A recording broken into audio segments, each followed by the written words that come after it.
Сәлеметсіздер ме, балалар? Менің атым Асылхан. Келіңіздер, түстерді бірге үйренейік. Бұл қандай түсті? Бұл қандай түс? Сары көйлек. Бұл қандай түс? Қызыл көйлек.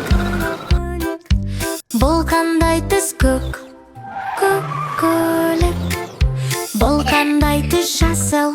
Жасыл көйлек.